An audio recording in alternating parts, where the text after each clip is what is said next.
మహాగణుడువు మహోన్నతుడవు సర్వోన్నతుడు అయిన మా ప్రియ పరలోకపు తండ్రి, మీ ఘనమైన శ్రేష్టమైన నామాన్ని బట్టి వేలాది వందనాలు చెల్లిస్తూ ఉన్నాం.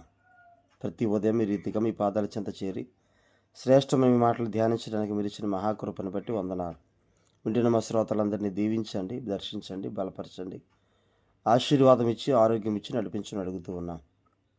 ముఖ్యంగా 10th class, intermediate, degree, PG, అలాగే కొన్ని కాంపిటేటివ్ ఎగ్జామ్స్ ప్రభా, డిఎస్సి, అలాగే నాయన రైల్వే జాబ్స్, బ్యాంక్ ఎగ్జామ్స్, అలాగే గ్రూప్ 2 ఎగ్జామ్స్ రాయిపోతున్న బిడ్డలందరిని బట్టి ప్రార్థిస్తున్నాం. మంచి ఉద్యోగాల్లో మా బిడ్డలను ఉంచండి, బలపరచండి. అట్లాగే ప్రభా, హాస్టల్ నుండి చదువుతున్నారు, దూర ప్రాంతాల నుండి ఉద్యోగాలు చేస్తున్నారు బిడ్డలందరినీ దీవించి బలపరిచి ఆరోగ్యం ఇచ్చి నడిపించమని. అలాగే తండ్రి నాయన విదేశాలు ఉంటున్న మా బిడ్డలందరూ బట్టి ప్రార్థిస్తున్నాం. విదేశాల్లోని బిడ్డలకి చక్కని ఆరోగ్యము, శక్తి, బలం ఇచ్చి నడిపించండి.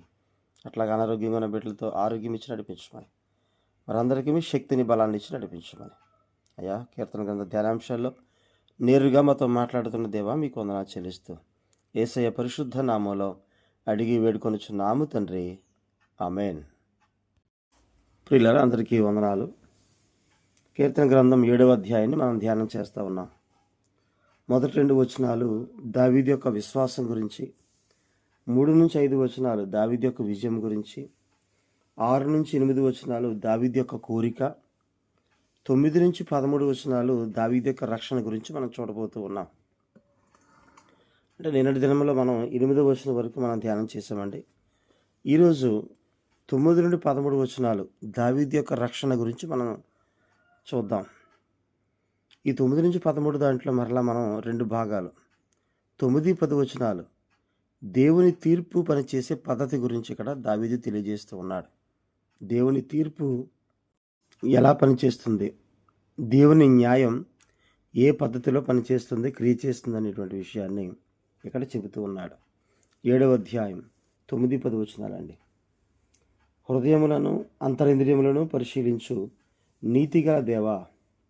10వ వచనం, దుష్టుల చెడుతనం మాల్పుము, నీతిగల వారిని స్థిరపరచుము. యథార్థ హృదయాలను రక్షించు దేవుడే నా కేడెమును మోయివాడై ఉన్నాడు. ప్రియులరా, మనుష్యుడు ఏం విత్తునో ఆ పంటనే కోయును అనుంది.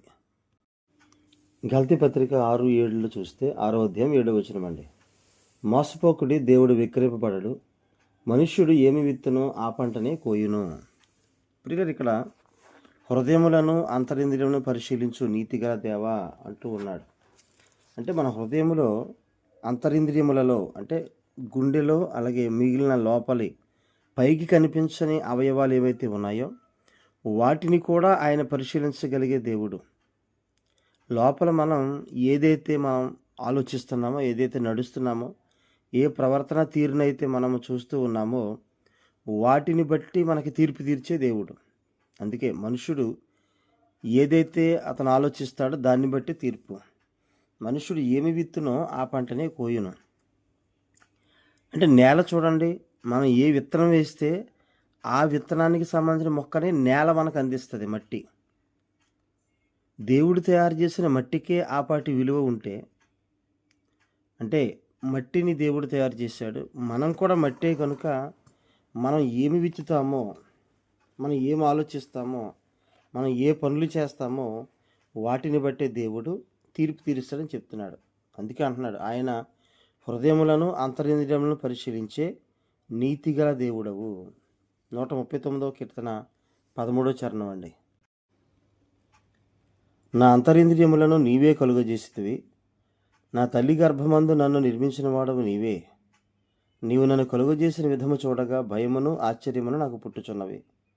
అందును బట్టి నేను నీకు కృతజ్ఞతాస్తుతులు చెల్లించుచున్నాను. నీ కార్యములు ఆశ్చర్యకరములు, ఆ సంగతి నాకు బాగుగా తెలిసి ఉన్నది. ప్రియులరా, హృదయాల్ని, అంతరింద్రియాలను పరిశీలించగలిగే ఆయన దేవుడు మనల్ని తయారు చేసింది ఆయనే కనుక ఆయనకు సమస్తమైన అధికారము, ఆధిపత్యము ఉన్నాయి. కాబట్టి శరీరము లోపల ఉన్న అంతరింద్రియ అవయవాలను కూడా పరిశీలించే దేవుడు. అదే సమయంలో మన నీతిని బట్టి, మన యథార్థతను బట్టి ఆ విషయం పక్కన పెట్టేసి ఆయన నీతిని బట్టి, ఆయన యథార్థతను బట్టి మనం ఎలా నడుచుకుంటున్నామో దాన్ని బట్టి దేవుడు మనల్ని కాపాడుతూ ఉంటాడని చెప్తూ ఉన్నాడు. కాబట్టి ఆ, లోపల హృదయములో ఏమి ఆలోచిస్తున్నామో, హృదయములో ఏమైతే మనము చేస్తూ ఉన్నామో, అంటే లోపల విషయాలు బయట మనుషులు కనిపించేవి అవి చాలా మనం చేస్తాం, కానీ అంటే వేషధారణగా చాలామంది కనిపిస్తూ ఉంటారండి. అంటే పైకి భక్తి గలవారు వలె కనపడతారు, లోపల ఏమాత్రము భక్తి విశ్వాసం లేని జీవితాలు ఉంటాయి. కానీ ఆయన అంటున్నాడు, హృదయములను అంతరింద్రియములను లోపల ఉన్నటువంటి వాటిలో కూడా పరిశీలించే దేవుడు గనక. అందుకే సమూయేలు మొదటి గ్రంథం 16:7 చూస్తే, అయితే యెహోవా సమూయేలుతో ఇలాగ సెలవిచ్చెను, అతని రూపమును అతని ఎత్తును లక్ష్యపెట్టకము, మనుషులు లక్ష్యపెట్టు వాటిని యెహోవా లక్ష్యపెట్టడు. నేను అతని త్రోసివేసి ఉన్నాను. మనుష్యులు పైరూపమును లక్ష్యపెట్టుదురు గాని యెహోవా హృదయమును లక్ష్యపెట్టును. ప్రియులారా, దావీదుని ఎన్నుకునే విధానంలో సమూయేలుతో దేవుడు చెప్తున్నాడు. మొట్టమొదటి వాడైన ఏలియాబును చూసి ఇతడే దేవుడు ఏర్పరచుకున్నవాడు అని సమూయేలు అనుకుంటూ ఉంటే, ఈ లోపల దేవుడు మాట్లాడుతున్నాడు, ఇతడు కాదు, అతని రూపం ఎత్తును లక్ష్య పెడుతున్నావు నువ్వు, నేను హృదయాన్ని లక్ష్య పెడతాను. ప్రియులారా, హృదయము లోపల ఉన్న వాటిని కూడా పరిశీలించేవాడు కనుక మనం ఆయన దగ్గర ఏమి దాయగలం? ఆయన హృదయాల్ని అంతరింద్రియాలను పరిశీలించి వాటిని బట్టి తీర్పు తీర్చే దేవుడు. మన హృదయం యథార్థంగా ఉందా లేదా, మన హృదయంలో భక్తి జీవితం ఉందా లేదా, దేవుణ్ణి ఎంతగా మనం ఆయన మీద ఆధారపడి విశ్వాసంతో ఉంటున్నామనే దాన్ని బట్టి దేవుడు మనకి తీర్పు తీరుస్తాడు. ఇర్మియా గ్రంథం 17వ అధ్యాయంలో 9-10 వచనాలు మనం చూస్తే అండి, హృదయం అన్నిటికంటే మోసకరమైనది, అది ఘోరమైన వ్యాధి కలది, దాని గ్రహింపగలవాడెవడు? ఒకని ప్రవర్తనను బట్టి వాని క్రియల ఫలము చొప్పున ప్రతీకారము చేయుటకు యెహోవా అను నేను హృదయమును పరిశోధించువాడను, అంతరింద్రియములను పరీక్షించువాడనని చెప్తున్నాడు ఆయన. కాబట్టి మనకి ప్రతీకారము, లేదంటే మనం చేసిన దానికి ప్రతిఫలము, తీర్పు ఇచ్చేటువంటి ఆయన ఆ తీర్పు ఎలా పనిచేస్తుందో చెబుతున్నాడు, ఆ పద్ధతి చెప్తూ ఉన్నాడు. అంటే మన హృదయాన్ని బట్టి, హృదయంలో ఆలోచించే దాన్ని బట్టి, హృదయంలో ఏ రీతిగా మనము ఆలోచిస్తూ ఉన్నామో, హృదయంలో ఏ రీతిగా భక్తి విశ్వాసాలు కలిగి ఉన్నామో, మనుషుల పట్ల కానీ దేవుని పట్ల కానీ ఎలా మనం హృదయం లోపల ఆలోచిస్తున్నామో దాన్ని బట్టి దేవుడు తీర్పు తీరుస్తాడు. రేపొద్దున్న ఆయన తీర్పులోకి వచ్చిన తర్వాత మనం అందరం కూడా ఆయన దగ్గర నిలబడినప్పుడు మనం ఇంకా మాట్లాడడానికి ఏమీ ఉండదు. మనుషుల దగ్గర అయితే మాట్లాడతాం, లోపల వేరే ఆలోచన పెట్టుకుని పైకి మాత్రం చాలా నమ్మకంగా, భక్తిగా, విశ్వాసంగా వారి మీద ప్రేమ ఉన్నట్టు ప్రేమ చూపిస్తాం. కానీ లోపల ఉన్నటువంటి ఆ అసూయ ద్వేషం అనేటువంటిది మనుషులకు తెలియకపోవచ్చు.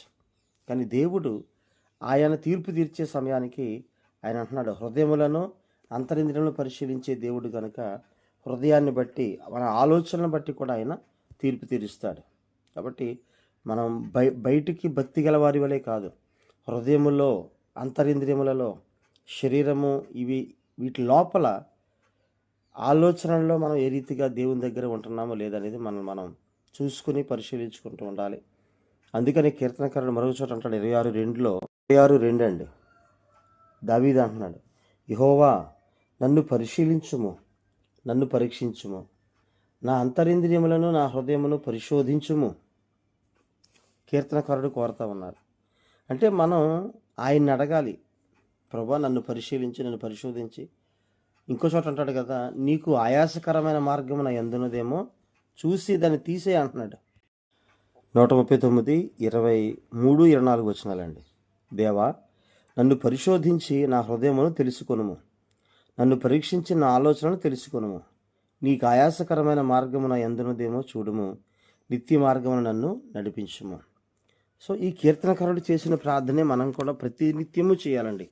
రాత్రి పడుకునే ముందు ప్రార్థన చేస్తూ, ప్రార్థనలు, ప్రభా ఈరోజు నిన్నేమన్నా ఇబ్బంది పెట్టానా, ఈరోజు నీకు వ్యతిరేకంగా ఏమైనా నడిచానా, నన్ను పరీక్షించి, నన్ను పరిశోధించి, హృదయాన్ని తెలుసుకొని, నా ఆలోచనలు తెలుసుకొని, ఒకవేళ నీకు ఆయాసకరమైన మార్గం ఏదైనా ఉందేమో వాటి నుంచి విడిపించి, వాటి నుంచి నన్ను క్షమించి, నిత్య మార్గంలో నన్ను నడిపించమని కీర్తనకారుడు చెబుతూ ఉన్నాడు. కాబట్టి మనం కూడా ఆ రీతిగా దేవుని దగ్గర క్షమాపణ అడిగి, దేవుని దగ్గర మనం సరి చేసుకుని ఎప్పటికప్పుడు దేవుళ్ళ ముందు కొనసాగడానికి మనం సిద్ధపరుచుకుందాం. దేవుడు తన మాటలు దీవించునుగాక. ఆమేన్. అందరికీ వందనాలండి.